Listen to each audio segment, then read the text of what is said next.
উখিয়ার সীমান্ত ঘেঁষা জনপদ হলদিয়া পালং, এখানেই গড়ে উঠেছে এক ভয়ঙ্কর মাদক সাম্রাজ্য, যার নেতৃত্বে রয়েছে টিটু নামে এক ব্যক্তি। একসময়ে ডাকাত পরিবারের উত্তরসূরি এই টিটু আজ ইয়াবার গডফাদার। টিটুর পিতা সৈয়দ আহমেদ ছিলেন একজন কুখ্যাত ডাকাত, হত্যা, অপহরণ ও ডাকাতি সহ একাধিক মামলার আসামিও। আর এখন তার ছেলে টিটু আরো ভয়ঙ্কর। হলদিয়া পালংয়ের পশ্চিম পাগলির বিলের বাসিন্দা পিতা সৈয়দ আহমেদ পরিচিত ছিলেন ভয়ঙ্কর ডাকাত হিসেবে। তার নামে হত্যা, অপহরণ ও ডাকাতি সহ অন্তত 1 ডজন মামলা ছিল। দীর্ঘদিন জেল কেটে অবশেষে অপরাধী পরিচয় নিয়ে পৃথিবী থেকে বিদায় নেন তিনি। পিতার পথে হাঁটেন তার 3 পুত্র কামাল, টিটু ও টিটুর আরেক ভাই। 3 জনই দুর্ধর্ষ ডাকাত হিসেবে কুখ্যাতি অর্জন করে এলাকায়। তাদের এলাকায় বলা হয় সৈয়দ আহমেদের বাড়িটি আলো জ্বলে, কিন্তু তার আশপাশ অন্ধকারে ডুবে থাকে নিয়মিত। স্থানীয় লোকজন তাকে টিটু ডাকাত নামে চিনলেও সীমান্তে তিনি বেশি পরিচিত টিটু ভাই বা টিটু গডফাদার হিসেবে।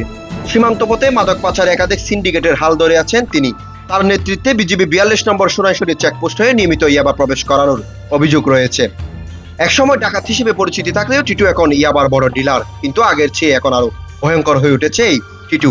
তার বাড়ি পাশ দিয়ে হেঁটে যাওয়ারও সাহস নেই এলাকার লোকজনের। জায়গায় জায়গায় বসানো হয়েছে সিসিটিভি ক্যামেরা ও গার্ড। সবাই জানে ইয়াবার টাকায় তার বাড়ি ও চারপাশে সিসিটিভি ক্যামেরা বসানো।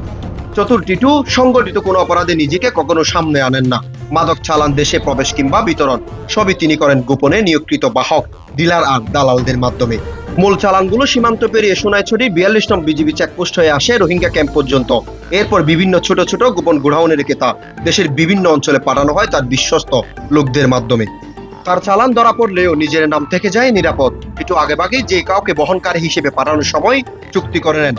বাহকের জামিনের দায়িত্ব, পরিবারের খরচ, এমনকি কারাগারে থাকলেও তারা টিটুর নাম মুখে না নেওয়ার জন্য নিরাপত্তা চুক্তি করেন। এই চুক্তির ফলে বহুবার তার মাদক চালান ধরা পড়লেও কখনোই টিটুর নামে মাদক মামলা হয়নি। আর এই মামলা না থাকার বিষয়টিকে এখন তিনি ব্যবহার করছেন ডাল হিসেবে। টিটুর নামে নেই কোনো বৈধ ব্যবসা, তবে তার নামে বেনামে রয়েছে কয়েকটি ডাম্পার, সিএনজি, পিকআপ, মোটরসাইকেল এবং দোকানঘর। তার নির্মাণাধীন 10 তলা ফাউন্ডেশনের গড়টি এলাকাবাসীর চোখে শক্কা আর নানান প্রশ্নের জন্ম দিচ্ছে। গড় জুড়ে সাইনা টাইলস, মার্বেল, মেলামাইন ও জার্মান জানালা সহ সবকিছুই উচ্চ মূল্যের, যা এলাকাবাসীরা অবাক। এদিকে টিটুর বাড়ি দেখলে মনে হয় কোনো সৌদি ফেরত ব্যক্তি করেছে, অথচ কখনোই বিদেশ যায়নি এই টিটু। স্কুলের গন্ডিও পেরোয়নি তিনি। ইয়াবা কারবারে টিটুর আলিশান জীবন।